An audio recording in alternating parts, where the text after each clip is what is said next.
مریم بانو هستم. تو این ویدیو میخوایم آموزش این پیراهن خوشگل رو با همدیگه داشته باشیم. شما میتونید با این آموزش برای خودتون انواع مدل‌های مانتو عبایی رو بدوزید. بریم با هم آموزش مدل سازی و دوختش رو ببینیم. برای رسم الگوی این پیراهن خوشگل ما اول نیاز داریم الگوی بدون پنسمون رو رسم کنیم. شما میتونید از آموزش داخل کانال برای رسم الگوی این پیراهن خوشگلمون استفاده کنید. برای مدل سازی پیراهنمون ما اول میایم به قد لباسمون اضافه میکنیم. یعنی هر قد لباسی که دوست داشتیم میتونیم بهش اضافه کنیم. 0 متر رو میذاریم گوشه گردن و به اندازه قد لباس دلخواهمون به قد لباس اضافه میکنیم.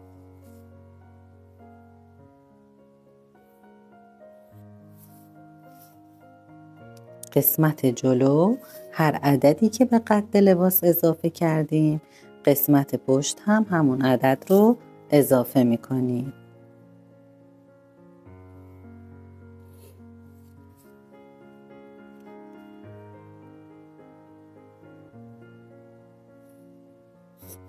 خب مدل ما طوری طراحی شده که قسمت بالای سینه حالت جذبی داره و قسمت پایین حالت آزاد و گشادی داره. نشون دهنده این هست که ما این قسمت از لباسمون باید عوضمان بدیم، باید یک فضایی رو به الگومون اضافه کنیم. خب من روی الگو خط کف حلقه و در واقع خط سینه رو براتون مشخص میکنم. هم قسمت جلو و هم قسمت پشت ما باید این مقدار آزادی رو به لباسمون بدیم. قبل از اینکه بخوایم الگومون رو دوربری کنیم و این قسمت عوضمان بدیم به کارمون، قسمت یقه رو طراحی میکنیم. ما روی یقه یک نوار چین سوزنی وصل کردیم که برای این مدل ما یقه رو از گوشه گردن باز نمی کنیم. فقط از گودی گردن به اندازه نیم تا 75 میل میایم پایین، یقه رو یه مقدار بازش میکنیم به این شکل.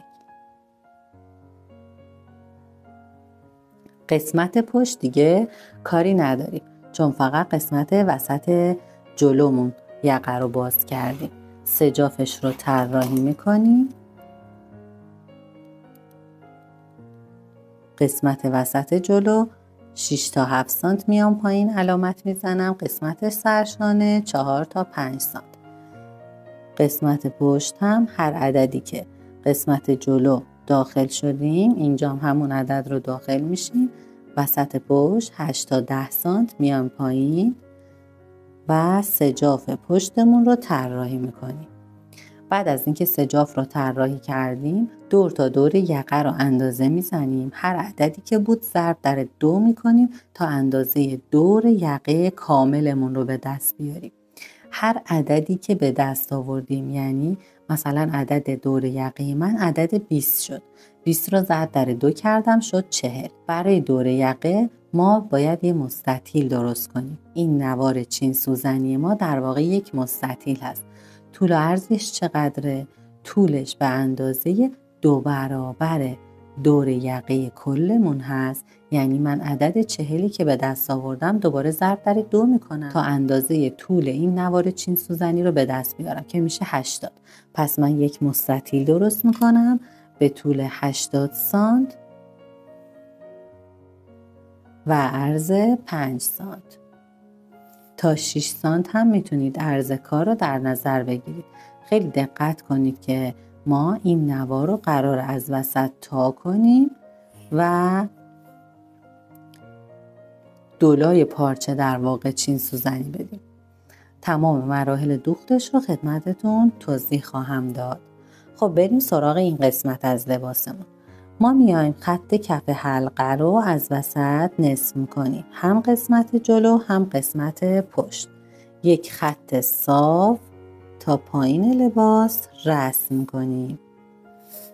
الان میخوایم به لباسمون عوضمان شکسته بدیم. وقتی که این خط صاف رو رسم کردیم این خط صاف رو به حلقه وصل میکنیم به این شکل. تمام کارهایی که برای قسمت جلو انجام دادیم برای قسمت پشت هم انجام میدیم. حالا تو این مرحله میایم الگومون رو دوربری میکنیم، میریم برای ادامه کار. خب من الگوم رو دوربری کردم. ببینید این خطی که ما رسم کردیم باید این خط رو قیچی کنیم به طوری که قسمت حلقه از هم جدا نشن.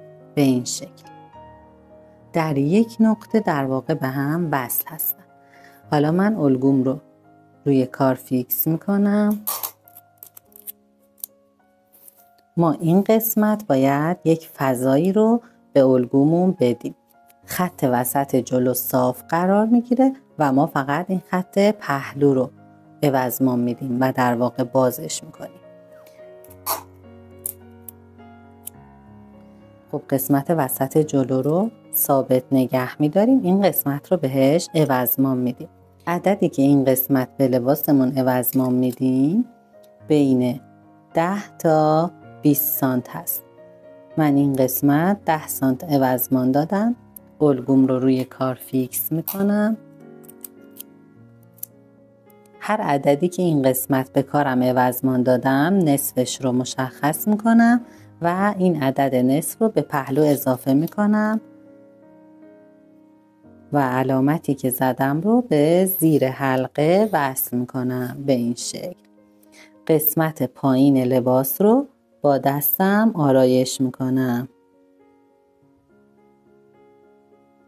به این شکل. در واقع باید قسمت پهلوی لباس رو گوشش رو بگیریم که آویزون نشه.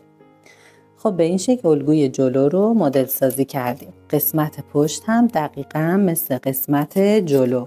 قسمت پشت باید صاف قرار بگیره، فیکسش میکنیم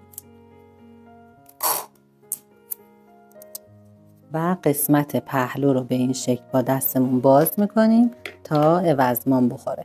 هر عددی که قسمت جلو عوضمان دادیم قسمت پشت هم باید همون عدد رو عوضمان بدیم.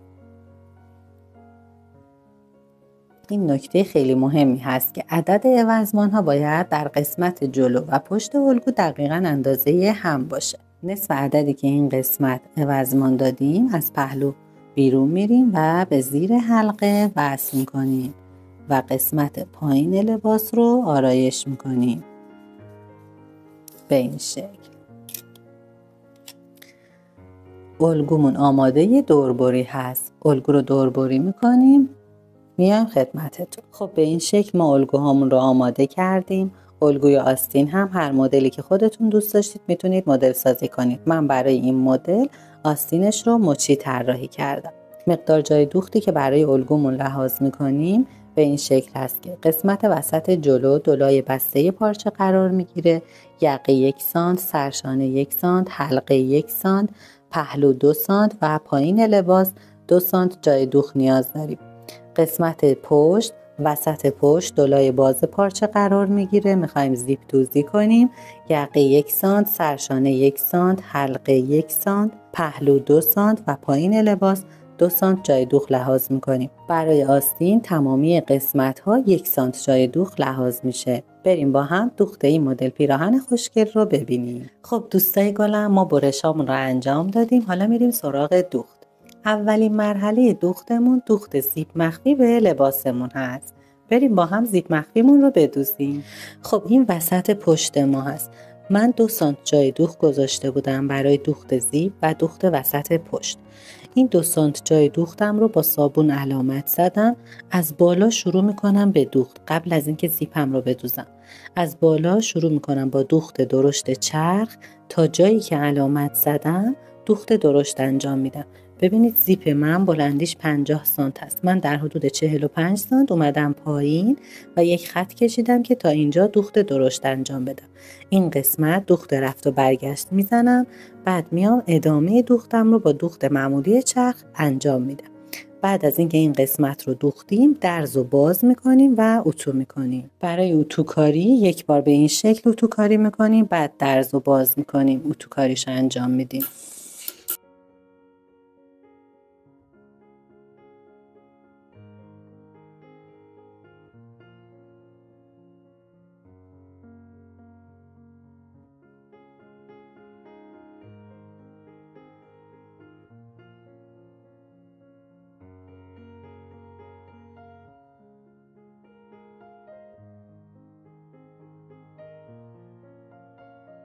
بعد از اینکه اتوکاریمون رو انجام دادیم، این قسمت دوختش رو میشکافیم از جایی که دوخت درشتمون رو زدیم.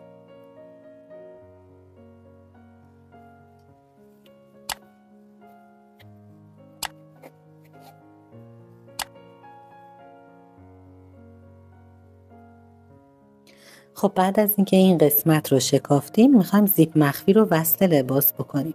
زیپ مخفی قسمت دندانه هاش پشت کار هست و این قسمت که صافه روی کار هست. ببینید ما زیپ رو به این شکل قراره بدوزیم، یعنی خروجی کارمون بعد از اینکه زیپ رو دوختیم به این شکل هست. روی زیپ به سمت خودمون هست، اینجام روی پارچه است که به سمت ما هست. در نهایت زیپ ما قراره این شکلی روی کار دوخته بشه. اول زیپ رو به این شکل قرار میدیم. این قسمت کاری باش نداریم فعلا. زیپ رو باز میکنیم.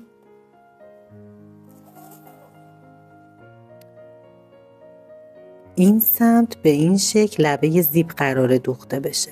با دستمون بلندش میکنیم. این قسمت که جای دوختمون هست باز میکنیم. ببینید این قسمت کامل باز میشه و زیپ رو این قسمت فیکسش میکنیم. این قسمت که دندانه پلاستیکی زیپمون هست بالاتر قرار میدیم، لبه یقه در واقع. به این شکل زیپمون رو روی کار فیکس میکنیم. اول یه سمت زیپ رو میدوزیم، بعد میریم سراغ سمت دیگه.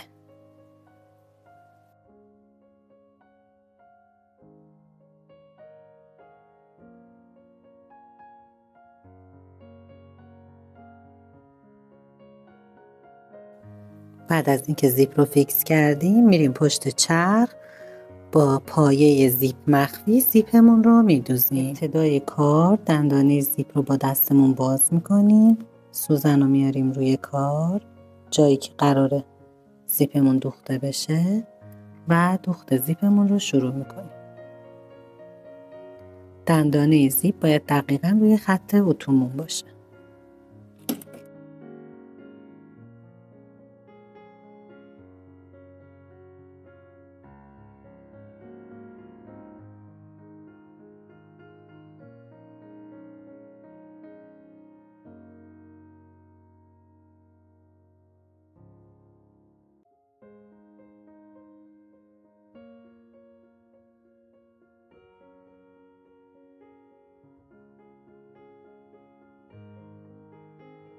بعد از اینکه یک سمت زیپ رو دوختیم، زیپ رو میکشیم بالا و کنترل میکنیم که روی دندانه های زیپ دوختی انجام نداده باشیم. بعد از اینکه زیپ رو بستیم، ما باید ابتدای، ببینید این قسمت در واقع قسمتی هست که ما دوخت زیپ رو برای سمت مقابل انجام دادیم.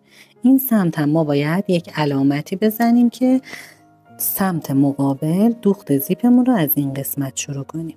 میتونیم چرت بزنیم، میتونیم با صابون علامت بزنیم. همینطور انتهای زیپمون هم باید علامت بزنیم. حالا سمت مقابل رو میاریم میذاریم روی کار، روی زیپمون، دقیقا مثل این سمت که علامت زدیم این سمت هم همینطور. ببینید قراره در انتها زیپ ما به این شکل باشه، یعنی پارچه به این شکل روبروی سمت مقابل قرار بگیره. به این شکل قرار میدیم، کارو بلند میکنیم و این زاپاس رو به زیپمون وصل میکنیم. یه سنجاق میزنیم که سمت زیپ رو اشتباه وصل نکنیم. بعد میایم زیپ رو باز میکنیم به این شکل، کار رو به این شکل برمیگردونیم به پشت کار. حالا از جایی که علامت زیپ رو زدیم از قسمت بالا با هم فیکس میکنیم. ببینید این قسمت علامت داریم، این علامت باید ابتدای این یقمون قرار بگیره به این شکل. این سمت هم دقیقا مثل سمت مقابل سنجاق کاری میکنیم، بعد میذاریم زیر چرخ دوختش رو انجام میدیم.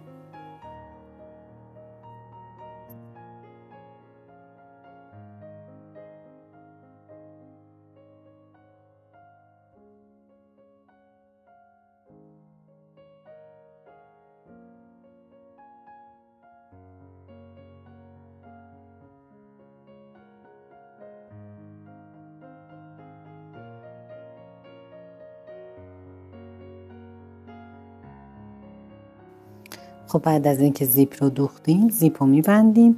ببینید انتهای زیپ ما قسمت پایین باید به این شکل صاف باشه. اگر این قسمت یا فرقی نمیکنه این قسمت یه حالت بقی داشته باشه یعنی که ما زیپ رو درست ندوختیم.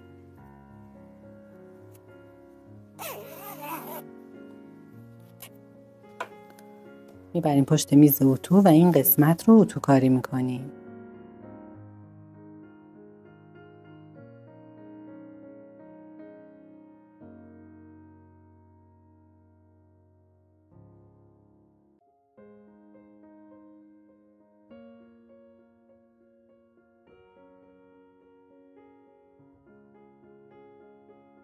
خب زیپ رو دوختیم، اتوکاریش رو انجام دادیم. توی این مرحله سرشانه های لباس رو به هم وصل میکنیم تا بتونیم کارهای یقه رو انجام بدیم.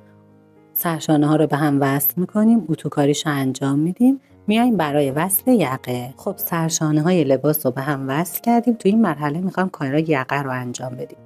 یقه ما یک نواری درست میکنیم که برای چین سوزنی. این نوارمون رو به این شکل دو سمت کار رو روی هم میذاریم و این قسمت رو به شکل هلال برش میزنیم.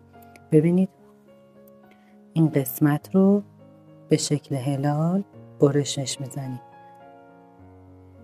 بعد از اینکه این قسمت رو برش زدیم پایین این نوارمون رو میایم چین سوزنی میکنیم. خب ما چین سوزنیمون رو آماده کردیم.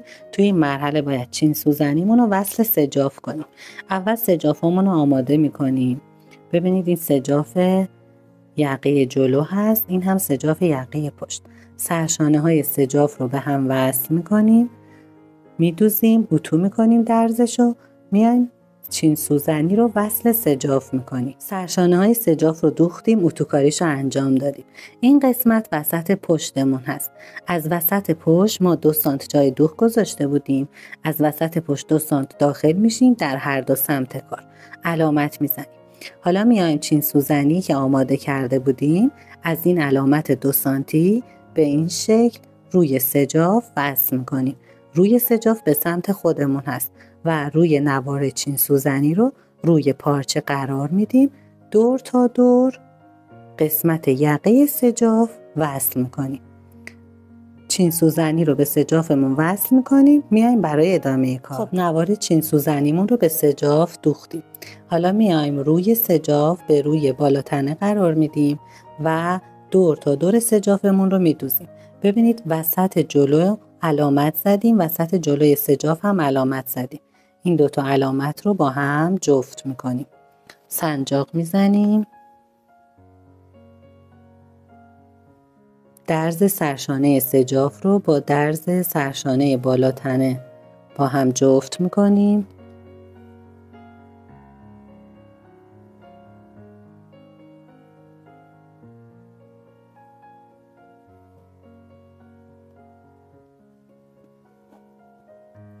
قسمت وسط پشت به این شکل قسمتی که زیپ دوختیم رو باز میکنیم. سجاف رو از این قسمت با هم دیگه جفت میکنیم.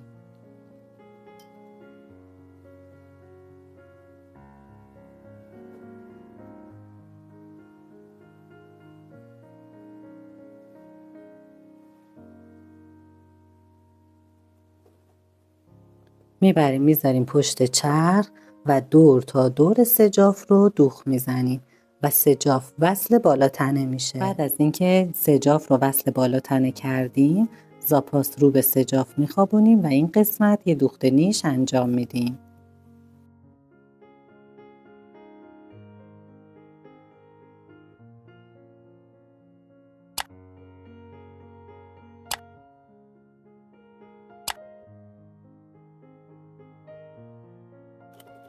بعد از اینکه دوخت نیشمون رو انجام دادیم میایم این قسمت اضافه زاپاسمون رو قیچی میکنیم.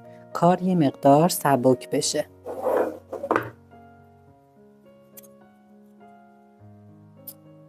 بعد از اینکه زاپاسمون رو خالی کردیم به این شکل سجافمون رو به سمت پشت کار میخوابونیم و لبه کار یه دوخت انجام میدیم با پایه تک شاخ که دقیقاً لبه زیپمون دوختمون رو انجام بدیم.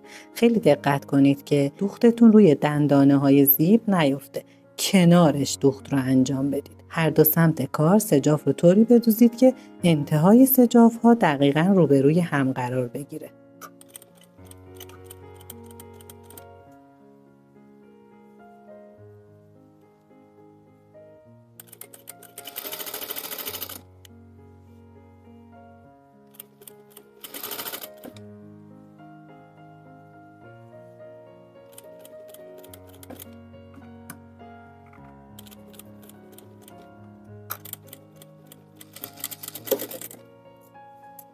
خب بعد از اینکه این قسمت رو دوختیم، گوشه کار رو قیچی میکنیم که کارمون سبک بشه.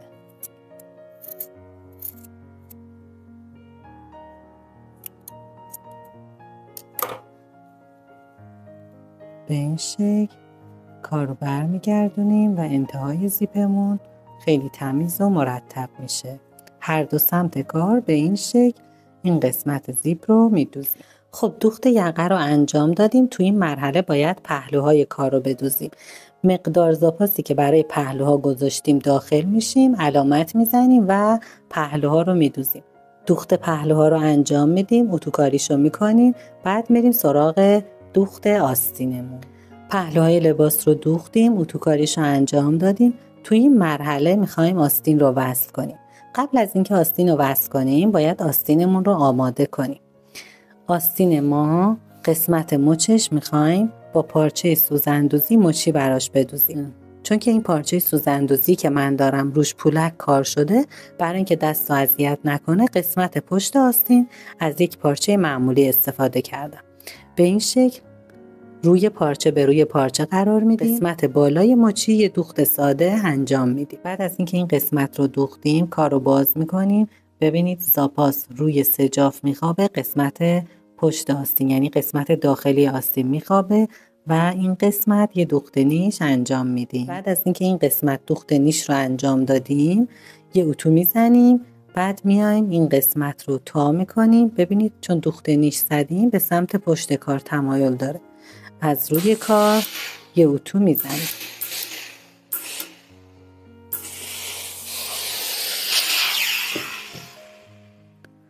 خب بعد از اینکه اینجا رو اتو کردیم میایم پشت کار. از لبه کار به اندازه عرض مچی که داریم علامت میزنیم و این قسمت اضافی رو به سمت داخل تا میکنیم و اتو میزنیم.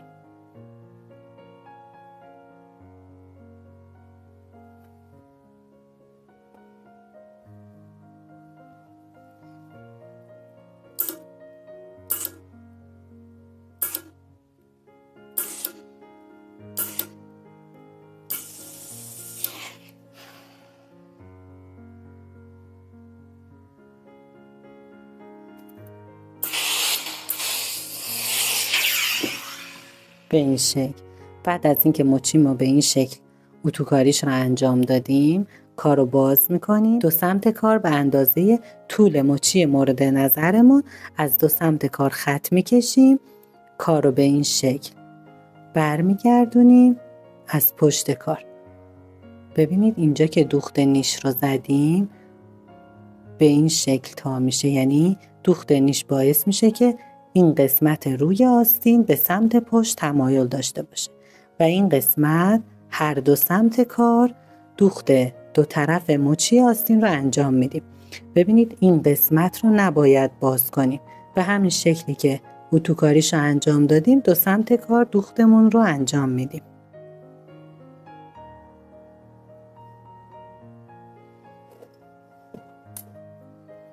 به این شکل خطامون رو کشیدیم، میبریم میذاریم پشت چرخ و این قسمت دو سمت کار دوختمون رو انجام میدیم. بعد از اینکه دو سمت کار رو اضافاتش رو قیچی کردیم قسمت بالای مچیمون رو به این شکل به حالت اوریو قیچی میکنیم. کار رو برمیگردونیم. گوشه های کار رو با یه سنجاق تیزیشو بیرون میاریم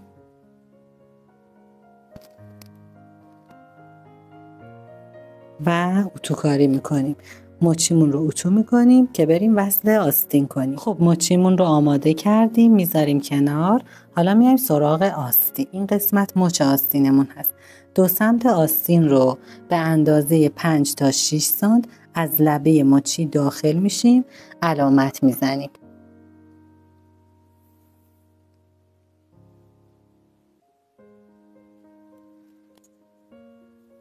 بعد از اینکه این قسمت رو علامت زدیم، لبه کار رو به این شکل 2 بار به سمت داخل تا میکنیم و این قسمت یه دوخت انجام میدیم.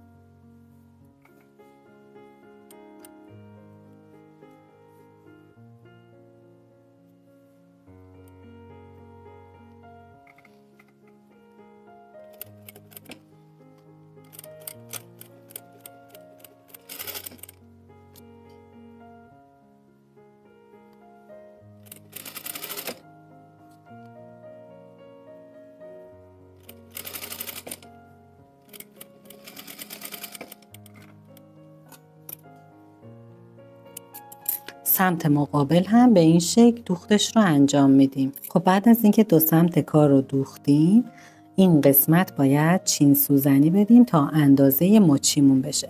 2 ردیف دوخت میزنیم و چین سوزنیش رو درست میکنیم. خب چین سوزنی مچمون رو انجام دادیم، چین هاشو مرتب کردیم.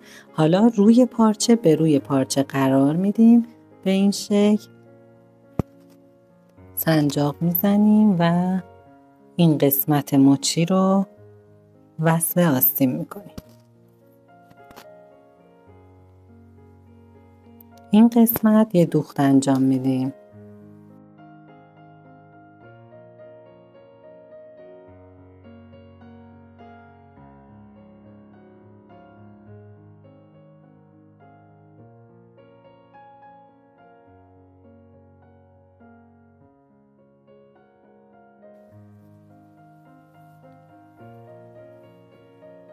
بعد از اینکه مچی رو وصل کردیم، زاپاس رو به داخل مچی هدایت میکنیم به این شکل با دستمون و مچی رو از روی کار سنجاق کاری میکنیم.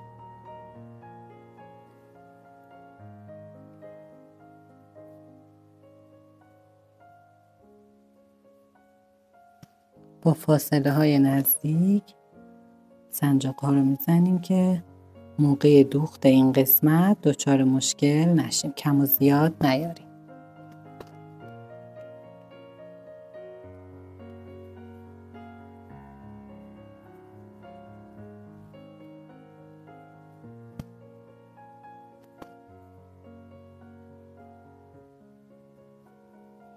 خب بعد از اینکه سنجاق کاری کردیم، این قسمت یه دوخت نیش انجام میدیم. بعد از اینکه دوخت این قسمت رو انجام دادیم، درز آستین رو میدوزیم.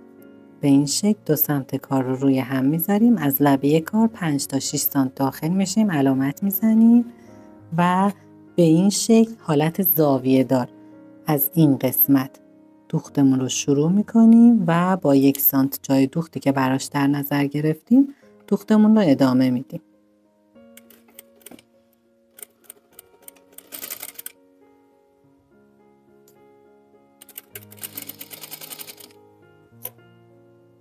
بعد از اینکه درز آستین رو دوختیم، اتوکاریش رو انجام میدیم، میریم برای وصل آستین. قبل از اینکه آستین رو وصل کنیم، ما باید قسمت بالای آستین خرد بدیم. خط تاج آستین رو ما این قسمت چرت زدیم، مشخصه. حدود 15 سانت میایم این سمت کار علامت میزنیم، 15 سانت هم به سمت پشت کار میایم علامت میزنیم. این علامت هایی که زدیم، از این علامت ها شروع میکنیم به دوخت. 2 ردیف دوخت میزنیم که قسمت تاج آستین رو خرد بدیم.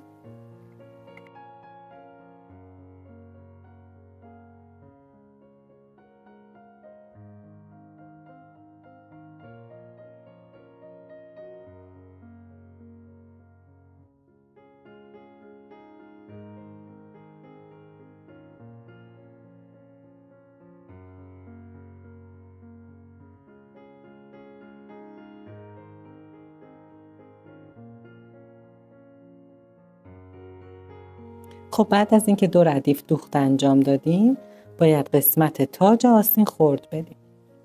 ما میایم نخ ماسوره رو، 2 تا نخی که داشتیم رو آروم آروم میکشیم. یک کوچولو میکشیم، مقداری که جمع شده رو تو کل آستین پخش میکنیم. تا وقتی که این صاف نشده دوباره نخ رو نمیکشیم. مجددا نخ رو میکشیم، مقداری که جمع شده رو به این شکل محوش میکنیم. دوباره این کار رو تکرار میکنیم تا مقدار خردی که در نظر گرفتیم برای آستین کامل روی آستین پخش بشه.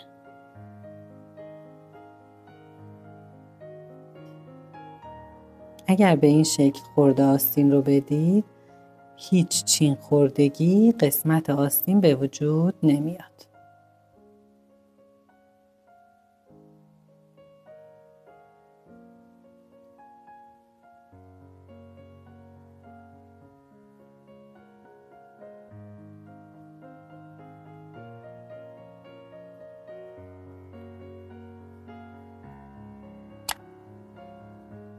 برای وصل آستین درز آستین رو با درز پهلو جفت میکنیم.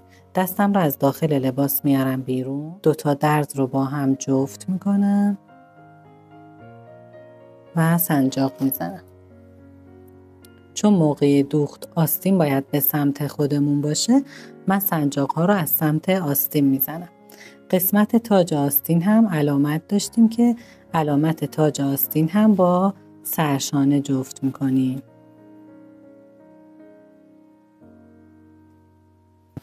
دور تا دور آستین سنجاق کاری میکنیم و آستینمون رو به بالاتنه وصل میکنیم.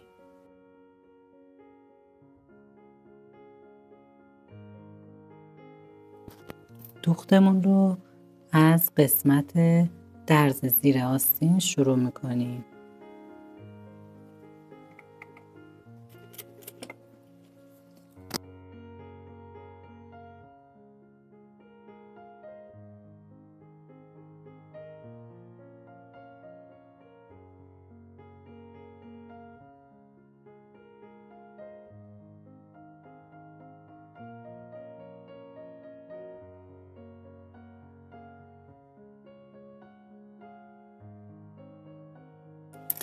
به این شکل آستین رو به بالاتنه وصل کرد.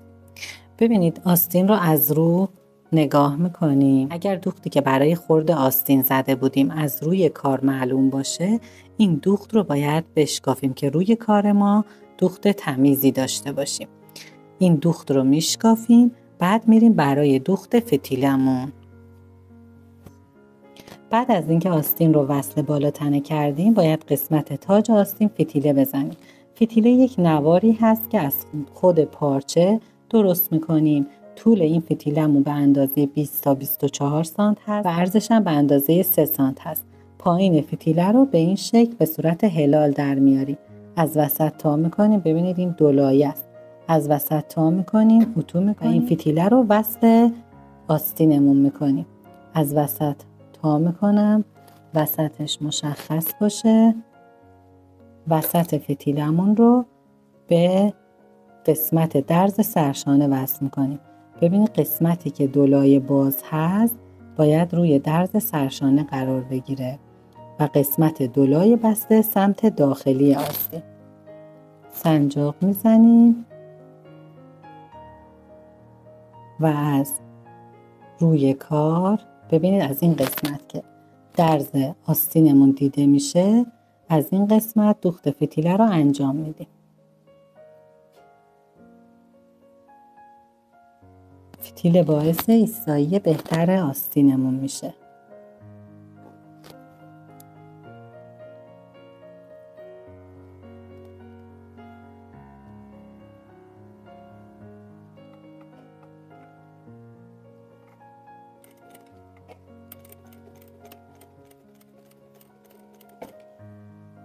دقیقاً از روی درز آستین، یعنی از روی دوختی که آستین رو به بالاتنه وصل کردیم، دوختمون رو انجام بدیم.